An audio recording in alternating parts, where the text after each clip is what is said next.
ওরে ফিরায়া দেন মাওলা, ওরে ফিরায়া দেন, ওরে ফিরায়া দেন, ওরে ফিরায়া।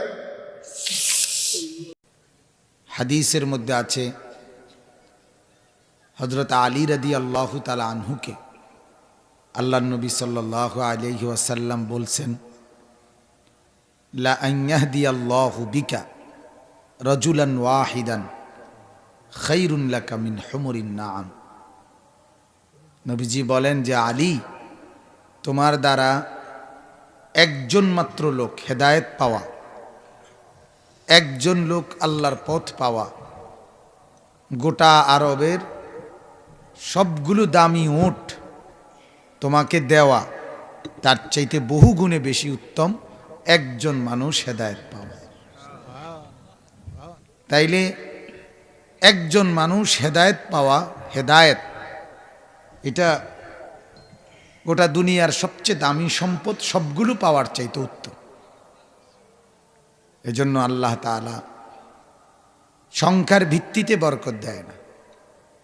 কোরআনুল কারীমের মধ্যে আছে, নবী পাক সাল্লাল্লাহু আলাইহি ওয়াসাল্লাম তার জিন্দিগিতে মোট ২৭টি যুদ্ধে, 10 বছরে, মদিনার 10 বছরে নবীজি ২৭টি যুদ্ধ নিজে সশরীরে সেনাপতি হিসেবে থেকে পরিচালনা করছিলেন।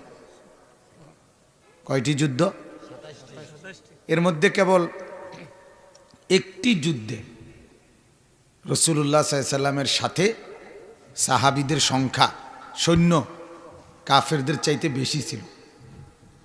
এই একটা মাত্র যুদ্ধ, ওই যুদ্ধের নাম হলো হুনাইনের যুদ্ধ। মক্কা বিজয়ের পরে ৮ম হিজরিতে ওই যুদ্ধটা হয়েছিল। ওই যুদ্ধে নবীজির সাথে সৈন্য ছিল ১২,০০০, আর কাফেরদের সৈন্য সংখ্যা ছিল মাত্র ৪,০০০।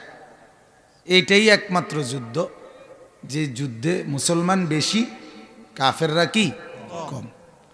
বাকি সব যুদ্ধে মুসলমান কম, কাফেররা কি বেশি। তো এই যুদ্ধে যখন সাহাবায়ে কেরাম যাইতেছে, কিছু সাহাবী ওনারা নিজেরা মনে মনে এটা ভাবছে আর কি, যে আজকে আর কি যুদ্ধ করুম, ওরা মাত্র ৪,০০০ আর আমরা তো এমনিই ১২,০০০, তো এরা তো প্রথমেই উড়ে যাবে সব, কির যুদ্ধ করবো, আর এরা আমরা লগে তো দাঁড়াইতেই পারতো না। কারণ এর চাইতে কত কম আমরা বেশি সংখ্যককে কি করে ফেলছি, পরাজিত করে ফেলছি। আর আজকে তো আমরা এমনিতেই বেশি, তা আজকে তো তারা আমরা সামনে দাঁড়াইতেই পারবে না। এরকম একটু আধটু ভাবছে, অথবা নিজেদের মধ্যেও ২-১ জনে বলা বলি করছে। তো যুদ্ধের ময়দানে তায়েফের কাছাকাছি হুনাইন যাওয়ার সময় যুদ্ধের ময়দানে ঢুকতে, যেখানে যুদ্ধটা হবে তার আগে 2টা পাহাড়, 2 পাহাড়ের মাঝখান দিয়ে একটা চিকন গিরিপথ রাস্তা, তো ওইটা দিয়ে ঢুকতে হবে মুসলমানরা। ঢুইকা ওই পারে গেলে তারপরে মাঠ, মানে যুদ্ধের মাঠ। তো এই ১২,০০০ সাহাবীকে নিয়ে নবীজি যখন এই 2 পাহাড়ের মাঝখানে গিরিপথে ঢুকছে সবাই, ঠিক এই টাইমে উপর থেকে 2 পাহাড়ের উপর থেকে কাফেররা ওই ৪,০০০ একসাথে পাথর, তীর নিক্ষেপ করা শুরু করছে। ফলে দিক বিদিক হারাইয়া ক্ষণিকের মধ্যে, অল্প সময়ের ভিতরেই ১২,০০০ সাহাবী উনারাই ময়দান ছাইরা সব ভাগ্য গেছে, ছিটটা বিটটা গেছে একদম। তখন আল্লাহর নবী সাল্লাল্লাহু আলাইহি ওয়াসাল্লাম একাই কষ্ট করে টিকে থেকে নবীজি তারপরে সাহাবীদেরকে ডাক দিয়েছেন যে তোমরা ভুল বুঝো না, আমার কাছে আল্লাহর সাহায্য আসবেই, তোমরা ফিরে আসো। এবং কাফেরদেরকেও বলছে তোমরাও আমাকে দুর্বল ভেবো না, আমি একা হলেও যুদ্ধ করব। আনান নবিয়্যু লা কাযিব আনা ইবনু আব্দুল মুত্তালিব, আমি আব্দুল মুত্তালিবের বংশের ছেলে, কুরাইশ, আমি পিছপা হই না। আবার সাহাবীদেরকে বলছে তোমরা এটা মানো আমি নবী, আমি মিথ্যুক না, আমার উপরে আল্লাহর সাহায্য আসবে। তো পরে আবার সাহাবীরা জমা হইছে, এরপরে পুনরায় আক্রমণ করছে আর মুসলমানদের বিজয় হয়েছে, বলেন আলহামদুলিল্লাহ। কিন্তু প্রথম একটা মাইর দিয়া লইছে আল্লাহ তাআলা, প্রথম একটা কি দিয়া লইছে? এইটাই কোরআনুল কারীমের আয়াত। আল্লাহ তাআলা নাজিল করে জানাইছে, ওয়ালাকাদ নাসারাকুমুল্লাহু ফি মাওয়াতিনা কাসীরাতিন ওয়া ইয়াউমা হুনাইন। ডাইরেক্ট এই যুদ্ধের নামটা কোরআনে আছে, ওয়া ইয়াউমা হুনাইন। আল্লাহ বলেন আমি তো তোমাগরে বহু যুদ্ধে সাহায্য করেছি, বিশেষ করে হুনাইনের দিন। কি হয়েছিল সেদিন? আল্লাহ বলে ঈদ আজাবাতকুম কাসরাতুকুম, এই তোমাদের সংখ্যা বেশি, এটা তোমাদেরকে একটু ফুলে এলাইছিল, একটু তোমরা আজাবাতকুম, একটু অজব, একটু গরিমা আসছিল তোমাদের মধ্যে, যে আমরা তো আজকে বেশি। ফালাম তুগনি আনকুম মিনাল্লাহি শাইআ, অথচ আল্লাহর হাত থেকে তোমাদের এই সংখ্যা গরিষ্ঠতা কোনোই উপকার করতে পারল না। কই 12,000 হইয়া টিকতে তো পারল না, 2 মিনিটে তো দাঁড়াতে থাকতে পারল না। তারা 4,000-এর কাছে হারিয়ে সব ময়দান ছেড়ে দিলা। আমি যদি সাহায্য না করতাম পুনরায়, তাহলে তো বিজয় লাভ করতাম না। তাহলে এই আয়াতে আল্লাহ তাআলা বুঝাই দিলেন, সংখ্যা গরিষ্ঠতা, সংখ্যা বেশি, এটার ভিত্তিতে অহংকারের কিছু, গর্বের কিছু, সফলতার কিছু না। আমার পছন্দসই হচ্ছে কিনা, আমার পছন্দ হচ্ছে কিনা, আমার রাজি খুশি মতো হচ্ছে কিনা, সেটা দেখার বিষয়। সেটা যদি একজনের মধ্যেও থাকে আর ইখলাসবিহীন, আমার সন্তুষ্টিবিহীন 1 কোটি মানুষও থাকে, আমি 1 কোটি ফেলে দেব, একজনকেই গ্রহণ করব।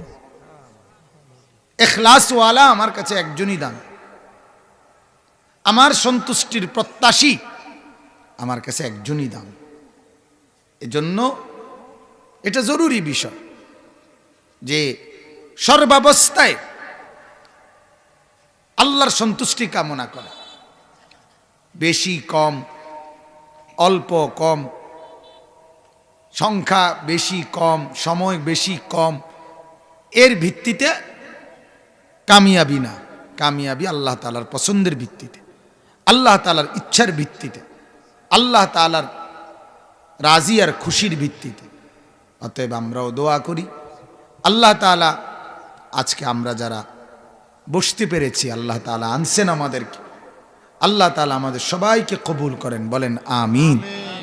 আল্লাহ আমাদের এই ছোট্ট মজলিসের মধ্যেই অনেক বেশি যেন বরকত দান করে, বলেন আমিন। আমার ঢালকানগর হজরত আরিফ বিল্লাহ আল্লামা হজরত মাওলানা শাহ আব্দুল মতিন বিন হুসাইন দামাত বারাকাতুহুম, বাংলাদেশের একজন শ্রেষ্ঠতম বুজুর্গ, হজরত বলেন যে ছোট মজলিস থেকে বড় মানুষ তৈরি হয়, বড় বড় আল্লাহওয়ালা তৈরি হয়। ছোট্ট কোনো আল্লাহওয়ালার খানকায় গেছে, নীরবে কিছুদিন সাধনা করছে, তিনি জমানার শ্রেষ্ঠ আল্লাহর ওলি হয়েছে। ছোট মজলিস, ছোট্ট বয়ান, ছোট্ট নসিহত, তার দ্বারা দামি মানুষ তৈরি হয়েছে। এজন্য পূর্ববর্তী জামানায় আল্লাহওয়ালা বুজুর্গদের খানকায় মানুষ জমতো, যাইতো, খানকার মধ্যে চিল্লা দিত, অর্থাৎ 40 দিন সময় লাগাইতো, 1 বছর সময় লাগাইতো, 6 মাস সময় লাগাইতো, 3 মাস সময় লাগাইতো, 4 মাস সময় লাগাইতো, এরকম সময় দিত। সময় দিলে নিজেদের জীবন আখলাক সুন্দর করত। আগে এটা অ্যাভেলেবেল ছিল। আগে বলতে 10,000 বছর আগে না, আগে মানে বহু আগের কথা। এই 20-50 বছর আগেও এটা ছিল। যে এখন মানুষ দুনিয়ামুখী এত বেশি, আমরা দুনিয়ার ব্যস্ততা আমাদের এত বেশি যে আমাদের আর কারো মধ্যে, গরিব ধনী কারো মধ্যে অল্পে তুষ্টি, কানাআত, এটা নাই বললেই চলে, নাই বললেই চলে। আল্লাহ নবী সাল্লাল্লাহু আলাইহি সাল্লাম, এই জন্য আছে হাদিসে নবীজি বলছিলেন, ফাওয়াল্লাহি মাল ফাকরু আখশা আলাইকুম।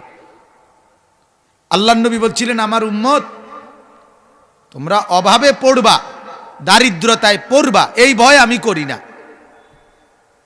ওয়ালাকিন আখশা আন তুবসাতা ইলাইকুমুদ দুনিয়া, বরং আমার ভাবনা এটা, দুনিয়া তোমাদের কাছে এই পরিমাণ আসবে যাতে করে তোমরা দুনিয়া খুব পেয়ে আমি আল্লাহকে ভুলে যাবে, আমার রসুলকে ভুলে যাবে। আল্লাহ নবী বলছে তোমরা ভুলে যাবে আখেরাত।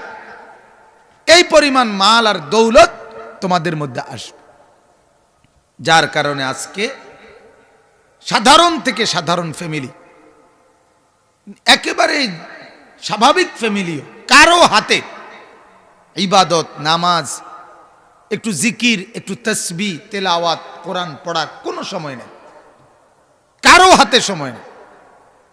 ঠেলাওয়ালা কুলিওয়ালারও সময় নাই, শিল্পপতি কুটিপতিরও সময় নেই, সবাই ব্যস্ত, সবাই শুধু দুনিয়ার জরুরত, শুধু দুনিয়ার জরুরত।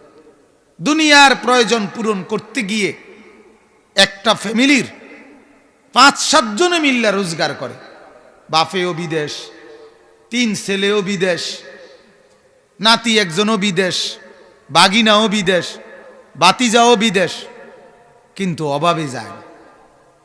এত জনের রোজগার একত্র করেও এরপরও অভাব যায় না। তাইলে কি বোঝা গেল? দুনিয়া আমাদেরকে এভাবে লোভে পাইয়া পড়ছে যে আমরা আকাশ, ওই যে আকাশ দেখি আমরা মনে হয় যে ওই পাশে দেখা যায় নিচে নাইমা গেছে, কিন্তু কাছে গেলে এটা আবার দূরে চলে যায়। দুনিয়া এমন, যেদিন আপনি মনে করবেন সব গুছাইছেন, সেদিন আপনার বিবি বলবে নুন নাই, পেঁয়াজ নাই, ঠিক না কথাটা? আলু নাই, একটা না একটা সমস্যা থাকবে। আলু নাই, কাঁচামরিচ নাই, ধনিয়া পাতা নাই।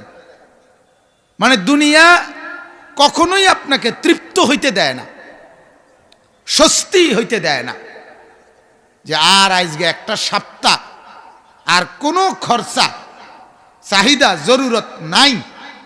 কারে এই যে ঘুম দিছি শনিবারে, উঠছি আর বৃহস্পতিবারে, ঠিক নেই কথাটা? এমন সম্ভব? কথা বলেন, সম্ভব? সম্ভব, সম্ভব না। আল্লাহ নবী সাল্লাল্লাহু আলাইহি সাল্লাম বলেন যে তোমরা অভাবে পড়বা না, বরং দুনিয়ার লোভে পড়বা, দুনিয়ার লোভে পড়ে যাবা। আজ আমাদের দুনিয়া আখিরাতের জন্য সময় দিচ্ছে না। আমার মনে আছে ছোটবেলায়, আমরাও তো ছোটবেলা বলতে আমার বয়স 41, তাইলে আমার ছোটবেলা তাহলে 10 বছর, তো 30 বছর আগে, তো 30 বছর আগে আমরা ছোটবেলায়, বা 25 বছর আগে, 10-12 বছর বয়স যখন, তখন দেখছি যে সকাল 10টা 10:30টার ভিতরে নানার বাড়িতে দেখতাম পানিভাত খাইতো, পান্তাভাত খাইতো। আমি যে টিনের ছোট বালতিতে ক্ষেতের মধ্যে যে কাজ করে বদলা, ওরার লাগিয়া বালতিত ভইরা পানিভাত, ভর্তা, ডাল, রাত্রের ফুরান তরকারি এগুলো দিত, এগুলো নিয়ে যাইতাম। আমিও কত তাগর লগে বইয়া খাইছি, আমার মনে আছে। তারা আমারে বসাইতো লগে, এরকম সাদা টিনের এক ধরনের উঁচা ফেলেটা ছিল, এর মধ্যে ভাত কতটি লইতো, খাইয়া থুবাই লইতো, এরা খুব খাইতো মাশাআল্লাহ। কিন্তু কই এই সাদা সিধে জিন্দিগি, সামান্য খেয়ে আল্লাহ পাকের শুকর করে কাজকর্ম করা দিবানিশি, এগুলার এখন নাই। সারাদিন চাহিদার চাহিদা, একটার পর একটা, একবার নাস্তা খায়, একবার চা খায়, একবার বিস্কিট খায়, একবার আপেল খায়, একবার ভাত খায়, একবার পরোটা খায়, সারাক্ষণ খানার রূপে। আর যদি কিচ্ছু না থাকে তো পান খায়, বিড়ি খায়, মানে সারাক্ষণ একটা না একটা চলতেই আছে ধারাবাহিকভাবে। তাহলে আসলে দুনিয়া আমরা বাড়াইয়া ফেলছি, যার কারণে দুনিয়ার পেরেশানি বাড়াইয়া ফেলছি। আমরা এক একটা বিবাহ শাদীর অনুষ্ঠানকে নিজেরাই বিভিন্ন রসুম এটার মধ্যে ঢুকাইতে ঢুকাইতে এখন এটার অনেক বড় করে ফেলছে, অনেক খরচও বাড়ায় ফেলছে, ফলে এখন এটা অনেক ব্যয়বহুল হয়ে গেছে। এক একটা বাড়িঘরের অনুষ্ঠান, মেহমানদারি, এটারে আমরা অনেক ব্যয়বহুল বানায় ফেলছি। সামান্য একজন মানুষের মেহমানদারি, এইটা একজন মানুষের দুপুরের খানার ব্যবস্থা করতে গিয়ে ঘরওয়ালাদের ঘাম বাইয়া বাইয়া পড়তেছে। 12 আইটেম 14 আইটেম, এই ব্যয়বহুল বানায় ফেলছি আমরা। অর্থাৎ দুনিয়া আমাদেরকে একেবারে চতুর্মুখী চাপ দিয়া ধরছে, যার কারণে আখিরাতের জন্য আর সময় নেই, কবরের জন্য আর সময় নাই, ফুরসত নাই, ফুরসত নাই। সবাই ব্যস্ত, সবারই জিজ্ঞাসা করবেন যে সময় নেই, সবার সময় নেই। আপনার লাশ খাটের মধ্যে শোয়া রাখবে, সেদিনও পৃথিবীর সব ব্যস্ততা থেকেই যাবে, আপনি আর থাকতেন না। সেদিনও সিএনজি চলবে, সেদিনও অটো চলবে, সেদিনও দোকানপাট খুলবে, সেদিনও মানুষের ভাত রান্না হবে, সেদিনও তরকারি রান্না হবে, সেদিনের ব্যস্ততাও থাকবে পৃথিবীর, আপনি আর থাকতেন না।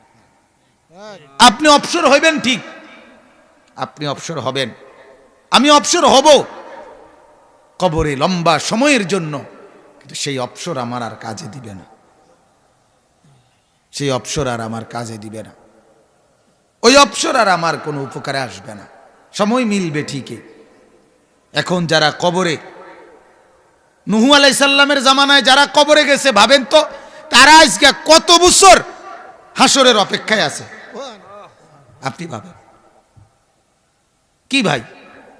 আদম আলাইহিস সালামের জামানায় যারা মারা গেছে, তারা আজকে কত হাজার বছর কবরে পড়ে আছে, কত বছর।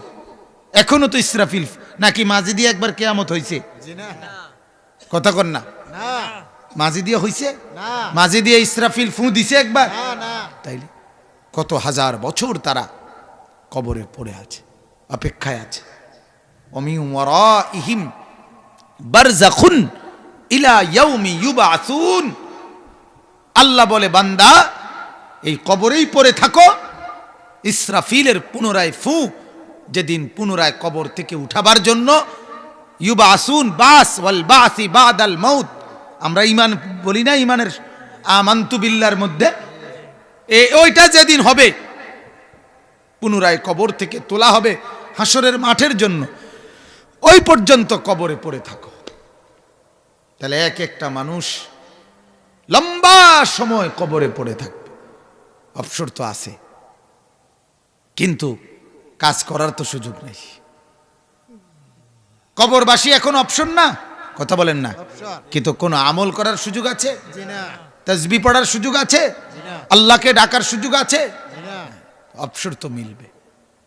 হাদিসের মধ্যে আছে মা বাইনান নাফখাতাইন আরবাউন, নবীজি বলছে ইসরাফিল প্রথম ফু দিলে সব কিছু ধ্বংস হয়ে জমিনের তলদেশে, জমিনের নিচে দাফন হবে। দ্বিতীয়বার যখন ফু দিবে, আবার সবকিছু জমিনের তলদেশ থেকে হাসরের ময়দানে উঠবে। এই দুই ফুর মাঝে প্রথম ফু দিলে শেষ হবে, দ্বিতীয় ফু দিলে পুনরায় হাসরের ময়দানে কিয়ামতের মাঠের জন্য উঠবে। এই দুই ফুর মাঝে ব্যবধান হবে 40। কত? 40। কত?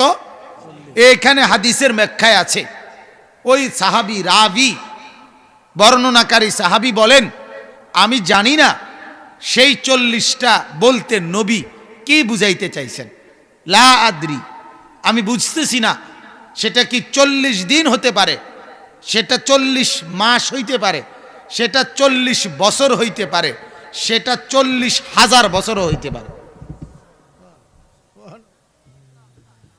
40,000 বছরও হইতে পারে। তার মানে সর্বশেষ যে লোকটা মারা যাবে ইসরাফিলের ফু দিলে, ওই লোকটাও হাসরের মাঠে উঠার জন্য হতে পারে 40,000 বছর কবরে পড়ে থাকতে হয়। তাইলে আমরা কত বছর, আমরা কত বছর পড়ে থাকতেছি?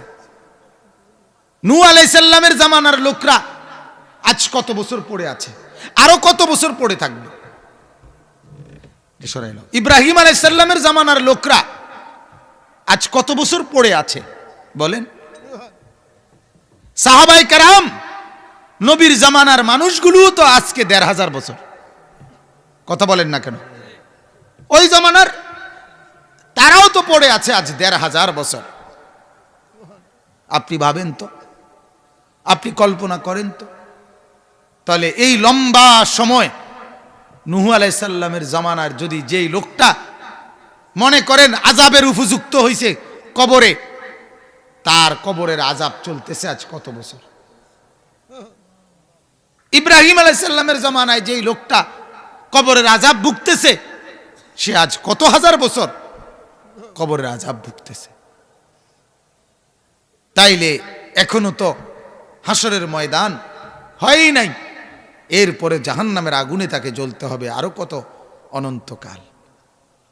এজন্য বাপ, গুনাহ আপনাকে আমাকে যদি জাহান্নামের আগুনে জ্বালায়, তো জাহান্নামের আগুনে জ্বলবেন তো পরে, কবরের আযাব ভোগ করবেন কিভাবে?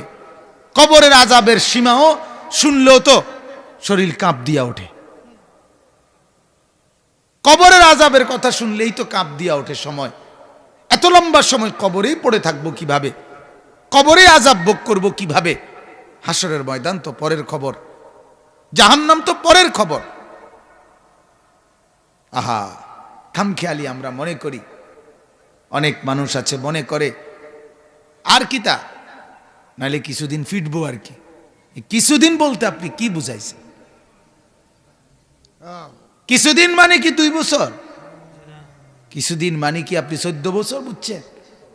এটা কি বাংলা, আরে রাষ্ট্রের আইন যে যাবজ্জীবন মানেও একটা নির্দিষ্ট সময়, এটা কি এই জেলখানা ভাবছেন আপনি? এই জন্য আমরা প্রত্যেকেই, আমার কথা হলো এটাই, কেউ না ভাবুক, আমি ভাবি, কি বলেন? একজনই ভাবি, আমি ভাবি আমার আখিরাত নিয়ে, আমার পরকাল নিয়ে। একজনের কলিজাতেই ভাবনা তৈরি হোক আমার কথা বলার দ্বারা, এতেই আমার কামিয়াবি। একটা মানুষের দিলেই যদি এই প্রেরণা তৈরি হয় যে আহারে আমার আখিরাত ঠিক করা দরকার, আমার পরকাল ঠিক করা দরকার, তাইলেই আমার সার্থকতা। কোরআনুল কারীমের মধ্যে আল্লাহ তাআলা বলেন, ইত্তাবিউ মা উনজিলা ইলাইকুম মির রাব্বিকুম, ও আমার বান্দারা, আমার পক্ষ থেকে যা বলা হয়েছে, নাজিল হয়েছে, তোমরা এগুলোকেই অনুসরণ করো। ওয়ালা তাত্তাবিউ মিন দুনিহি আউলিয়া, আমি আল্লাহকে বাদ দিয়ে, আমাকে বাদ দিয়ে অন্য কাউকে তুমি বন্ধু বানিও না, বন্ধু বানিও না। কালিলাম মা তাযাক্কারুন, আল্লাহ বলে, অথচ আমার কথা তো তোমরা শুনতেছো কম। আল্লাহ বলে সবচেয়ে বেশি শোনা উচিত ছিল আমার কথা, অথচ শুনতেছো আমার কথাই কম। কালিলাম মা তাশকুরুন, সবচেয়ে বেশি কৃতজ্ঞতা আদায় করা দরকার ছিল আমার, কিন্তু কৃতজ্ঞতা আদায় করছো সবচেয়ে কম আমার। 500 টাকা যে উপকার করে তারে থ্যাংক ইউ বলতেছো বহুবার, তারে ধন্যবাদ বলতেছো বহুবার, 24 ঘন্টা প্রতি সেকেন্ডে সেকেন্ডে যিনি লালন করে পালন করে তার সেজদা দিচ্ছ না একবারও। হায়, সব দিল যিনি, ভুলে গেলে তাকে। সামান্য উপকার পাইলা যার থেকে, দীর্ঘদিন মনে রাখলা তাকে, অথচ সেও যে উপকার করছে সেটা আল্লাহর দয়ায় করছে। কেউ যদি তোমার 100 টাকা দিয়ে থাকে, সেটা আল্লাহ তাকে দিছে বলে সে দিছে। তোমার মা যদি তোমাকে দুধ খাওয়াই থাকে, সেটা আল্লাহ তাআলা দিছে বলে তার কারণে। তোমার মা যদি তোমাকে লালন পালন করে থাকে, তো আল্লাহ তাআলা ওই মাকে হায়াত দিছে বলে সে মা লালন পালন করছে। মারে যদি আল্লাহ কবরে নিয়ে যেত, কই পাইতা তুমি মা? কই পাইতা তুমি বাপ? হাজারো বনি আদম মা হারা এতিম আছে না, বাবা হারা এতিম আছে না? তো ওই বাচ্চার কি অপরাধ? ওই বাচ্চার কি অন্যায়? কথা বলে, একদিনের বাচ্চা তার মা মারা যায়, প্রসবকালীন কত মা মারা যায় বাচ্চা রাইখা, আছে না এমন? তো ওই বাচ্চাটার কি অন্যায়? এই কোলের বাচ্চার কোনো অপরাধ আছে? তাহলে কার ফয়সালা? আল্লাহর ফয়সালা। এজন্য বাপ, আমরা প্রথমেই বললাম, শুরুতেই এই কথাগুলো বললাম, কোনোভাবেই আমার কথা পরিষ্কার, মন ঘাবড়ানো উচিত না। দিল থেকে আল্লাহর সন্তুষ্টি চাওয়া, প্রতিটা ওয়াজ, প্রতিটা মাহফিল, প্রতিটা বয়ান, প্রতিটা নসিহত, জুমার বয়ান, মসজিদ, মাদ্রাসা, সব কিছুতে সন্তুষ্টি চাওয়া উচিত কার? আল্লাহর। আল্লাহ যদি সন্তুষ্ট হয়, কয় হাজার মানুষ দেখলো না না দেখলো এটা আমার দেখার দরকার নেই। আমি বলি সব সময়, গোটা দেশ আমারে চিনলো, আল্লাহ বলল আমি চিনলাম না, কি হবে? কেউ চিনে না, আল্লাহ বলে আমি চিনে রাখলাম, তাইলে কামিয়াব। পাহাড়ে জঙ্গলে পূর্ববর্তী জামানায় বহু আল্লাহর ওলি, আল্লাহর নেক বান্দারা জিন্দেগি শেষ করে দিছে, পৃথিবীর কেউ তাদের নামও জানে না, কিন্তু আল্লাহ ঠিকই তাদের নাম জানে। জানে কিনা বলেন? আলহামদুলিল্লাহ। আল্লাহুম্মা আনতাস সালাম ওয়া মিনকাস সালাম, তাবারাকতা ইয়া যাল জালালি ওয়াল ইকরাম, ইয়া আরহামার রাহিমিন, ইয়া আরহামার রাহিমিন, ইয়া আরহামার রাহিমিন। রব্বানা যালামনা আনফুসানা ওয়া ইল্লাম তাগফির লানা ওয়া তারহামনা লানাকুনান্না মিনাল খাসিরিন। রব্বানা আতিনা ফিদ দুনিয়া হাসানা ওয়া ফিল আখিরাতি হাসানা ওয়া কিনা আযাবান নার। রব্বিরহামহুমা কামা রাব্বায়ানি সগীরা। রব্বানা হাব লানা মিন আজওয়াজিনা ওয়া যুররিয়াতিনা কুররাতা আ'য়ুন ওয়াজআলনা লিল মুত্তাকিনা ইমামা। মাওলায়ে করিম, আপনি মাফ করে দেন। রব্বে করিম, আপনি মাফ করে দেন। রাত অনেক গভীর মাওলা, আল্লাহ, অনেক রাত আপনার কথাই শুনতেছিলাম, আপনার কোরআন শুনতেছিলাম, আপনার বন্ধুর কথাই শুনতেছিলাম। আখিরাতের ভয় জাগলো মাওলা, জাহান্নামের ভয় জাগলো মাওলা। আল্লাহ, কবরের ভয় চলে আসছে মাওলা। চোখ বন্ধ করতে এখন ভয় হয়, ঘুম যেতেই ভয় হয়। এই ঘুম যদি আর না ভাঙে, চোখ যদি আর না মেলে, এত গুনাহ নিয়ে কবরে কেমনে যাব মাওলা? হাসরের ময়দানে দাঁড়াবো কিভাবে? আপনার বন্ধুর কাছে সুপারিশ চাইব কেমনে মাওলা? হাউসে কাউসারের পানি মিলবে কিভাবে? মা আজই মাফ করে দেন, এখনই মাফ করে দেন। দেন, আপনি মাফই করে দেন। আযাব দিলে আপনার কোনো লাভ নাই, মাফ করে দিলে আপনার কোনো ক্ষতি নাই। মাফ করলে আপনার কমবে না, মাফ না পেলে আমাদের উপায় থাকবে না। আমাদের যার কেউ নাই, কেউ নাই। লা মালজা ওয়ালা মানজা মিনাল্লাহি ইল্লা ইলাইহি, হাসবুনাল্লাহু ওয়া নি'মাল ওয়াকিল, নি'মাল মাওলা ওয়া নি'মান নাসির। আল্লাহ, দয়া করে মাফ করে দেন। লা ইলাহা ইল্লা আনতা সুবহানাকা ইন্নী কুনতু মিনাজ জালিমিন, ইন্নী কুনতু মিনাজ জালিমিন, ইন্নী কুনতু মিনাজ জালিমিন। ওয়াফু আন্না ওয়াগফির লানা ওয়ারহামনা আনতা মাওলানা ফানসুরনা আলাল কওমিল কাফিরিন। اللهم إني ظلمت نفسي ظلما كثيرا ولا يغفر الذنوب إلا أنت فاغفر لي مغفرة من عندك وارحمني إنك أنت الغفور الرحيم. আল্লাহ, মাকে মাফ করে দেন, বাবাকে মাফ করে দেন, দাদা দাদি নানা নানিকে মাফ করে দেন, চাচা মামা ফুফা খালুকে মাফ করে দেন, চাচি মামি ফুফি খালাকে মাফ করে দেন, বিবিকে মাফ করে দেন, বিবিকে মাফ করে দেন, ঘরের বিবিকে মাফ করে দেন, ছেলে মেয়েদেরকে মাফ করে দেন। স্ত্রী সন্তানের কারণে বেইজ্জতি করিয়েন না, নাফরমান বউ বাচ্চা দিয়েন না মাওলা, বদবখ্ত নাফরমান সন্তান দিয়েন না মাওলা। বেনামাজি সন্তান দিয়ে লজ্জা দিয়েন না, বেহায়া মেয়ে দিয়ে শরম দিয়েন না মাওলা, বেপর্দা স্ত্রীকে দিয়ে আযাব দিয়েন না মাওলা। ওরে ফিরায়া দেন মাওলা, ওরে ফিরায়া দেন, ওরে ফিরায়া দেন, ওরে ফিরায়া। ছেলেটাকে নামাজি বানায় দেন, মেয়েটাকে পর্দানশীল বানায় দেন, স্ত্রীকে দিনদার বানায় দেন।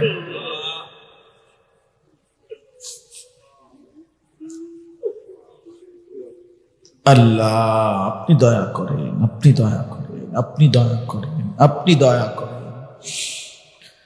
আল্লাহ আপনি মেহরবানি করেন, আফিয়ত দেন, তাকওয়া দেন, তাহারত দেন, ইজ্জত দেন, হিম্মত দেন, ইস্তেকামত দান দেন, দ্বীন দান করেন, ঈমান দান করেন, ইলম দান করেন, তাকওয়া দান করেন। আল্লাহ সেজদাওয়ালা কপাল বানান, কাঁদনেওয়ালা চোখ বানান, জিকিরওয়ালা জবান বানান, মোহাব্বতওয়ালা দিল বানান, বন্দিগিওয়ালা জিন্দিগি বানান। জীবনটা যেন নষ্ট না হয়, হায়াত যেন নষ্ট না হয়। দুনিয়া দামি বানায় দেন, আখিরাত দামি বানায় দেন, হায়াত দামি বানায় দেন। আল্লাহ জীবনটা সুন্দর করবার তৌফিক দান করেন, রাত সুন্দর করে দেন, দিন সুন্দর করে দেন, হায়াতের 24 ঘন্টা সুন্দর করে দেন। আল্লাহ মাফ করে দেন মওলা, যার যত নেক মাকসাদ আছে পূরণ করে দেন, অসুস্থ বিমারি যারা শিফা করে দেন, সমস্ত কবরবাসীদেরকে মাফ করে দেন, কামাই রুজিতে হালাল বরকত দান করেন। প্রবাসী যারা বিদেশি আল্লাহ সহি সালামতে নিরাপদে রাখেন মওলা। আল্লাহ এই বয়স্ক মাদ্রাসা আপনি কবুল করে নেন, আমি আপনার হাতেই তুলে দিলাম মওলা। আপনি আপনার বান্দাদের দিল ঝুঁকায়া দেন, আপনি দিলের মালিক, আপনি জবানের মালিক, আপনি দিলের মালিক, আপনি জবানের মালিক। আল্লাহ আপনারই সারা দেহ সারা অঙ্গ, আপনি আপনার বান্দাদের দিলে জবানে আপনার কালামের মহব্বত দিয়ে দেন। আল্লাহ প্রতিটা মুসলমানকে দিন শিখবার, কোরআন শিখবার তৌফিক দান করেন। যুবক ছেলেগুলোকে ফিরায়া দেন, নওজোয়ান ছেলেগুলোকে ফিরায়া দেন। আমি ভিক্ষা চাই মাওলা, যুবকের সেজদা চাই, যুবকের গোলামি চাই। এরা যেন মাহাদির পক্ষে লড়তে পারে, এরা যেন দাজ্জালের খপ্পরে না পড়ে, এরা যেন ঈমান বাঁচাইতে পারে। এদের চুল সুন্দর করে দেন, চেহারা সুন্দর করে দেন, আখলাক সুন্দর করে দেন। নারীর আসক্তি, মোবাইলের আসক্তি থেকে, মদের আসক্তি, জুয়ার আসক্তি থেকে বাঁচাইয়েই দেন, বাঁচাইয়েই দেন। মুরব্বী বাবা চাচাদেরকে আরো বেশি নেক আমলের তৌফিক দান করেন। বেহুদা আড্ডা থেকে হেফাজত করেন, বিড়ি সিগারেটের নেশা থেকে হেফাজত করেন, নাটক সিনেমার অভ্যাস থেকে হেফাজত করেন। মা বোনদেরকে পর্দা পুশিদা দান করেন। আজকের এই মাহফিল আপনি কবুল করে নেন। যতজন এতে অংশীদার ছিল আল্লাহ প্রত্যেককে উত্তম বিনিময় দান করেন মাওলা। অনেক অনেক অনেক শ্রদ্ধেয় ওলামায়ে কেরাম বসেছে মাওলা, এতটা মহব্বত আমার পাওনা ছিল না মাওলা, আপনার জন্যই ভালোবেসে বসছে। প্রত্যেকটা ইমাম আলেমের কলিজায় উম্মতের ফিকির দেন, মানুষের দরদ দেন, কলিজা যেন আপনার বান্দাদের জন্য কাঁদে, আপনি তৌফিক দেন। মুসলমানের এই সন্তানদেরকে ফেরাবার মতো জবানে বরকত দান করেন, এলেমে বরকত দান করেন, কথায় বরকত দান করেন। প্রতিটা ইমামকে তার মসজিদে জুমার বয়ানে বরকত দান করেন, প্রতিটা আলেমকে তার খেদমতের জায়গায় বরকত দান করেন। আল্লাহ আল্লাহ রাত গভীরে ফরিয়াদ করছি মাওলা, এই মুহূর্তে লক্ষ লক্ষ হাজি সাহেব আপনার ঘর দেখছে, ঘর ঘুরছে মাওলা। আমি কি যাব না মাওলা? আমি কেন যাব না মাওলা?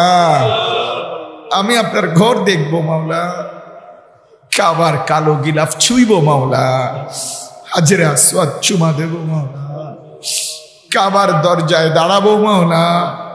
আমি মাকাম ইব্রাহিম আমাকে দেখতে দেন মাওলা, আমাদের সবাইকে আপনার ঘরের সামনে পৌঁছাইয়েই দেন। আল্লাহ একটা চোখকেও বঞ্চিত করেন না, একজন কেউ না, একজন কেউ না, একজন কেউ না, একটা ছেলে কেউ না, একটা মহিলা কেউ না। আল্লাহ আপনি তৌফিক দান করেন, আপনি তৌফিক দান করেন। বন্ধুর রওজায় যাওয়ার তৌফিক দান করেন, মদিনার সবুজ গম্বুজ দেখার তৌফিক দান করেন, কাবার কালো গিলাফ দেখবার তৌফিক দান। আল্লাহ আপনি দয়া করেন, আপনি দয়া করেন, আপনি দয়া করেন। আপনি আমাদের প্রত্যেককে হজ করবার তৌফিক দান করেন। আল্লাহ যারা গিয়ে পৌঁছে গেছে তাদেরকে কবুল করেন, যারা যেতে চাচ্ছে তাদেরকে নসিব করেন। আল্লাহ আপনি দয়া করেন। আল্লাহুম্মা রযুকনা জিয়ারাত বাইতিল্লাহ ওয়াল মদিনাতাল মুনাওয়ারা। আল্লাহ রাত গভীরে আরেকটা খাস ফরিয়াদ, ফিলিস্তিনের মজলুম মুসলমানকে বাঁচায়। ফিলিস্তিনের মা আর কতদিন কাঁদবে মাওলা?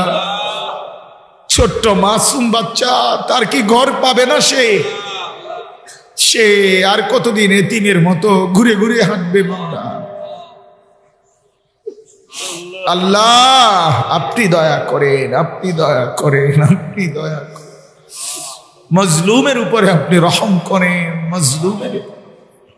আল্লাহ মজলুম ফিলিস্তিনিদেরকে বাঁচাই দেন, ইসরায়েলের বেঈমানদেরকে ধ্বংস করে দেন, ধ্বংস করে দেন। রব্বির হামহুমা কামা রব্বায়ানি সগীরা। اللهم إنا نسألك الهدى والتقى والعفاف والغنى. صلى الله تعالى على خير خلقه محمد وآله وأصحابه أجمعين.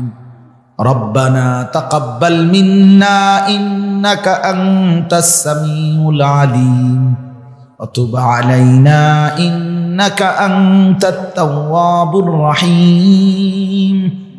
سبحان ربك رب العزة عما يصفون وسلام على المرسلين والحمد لله رب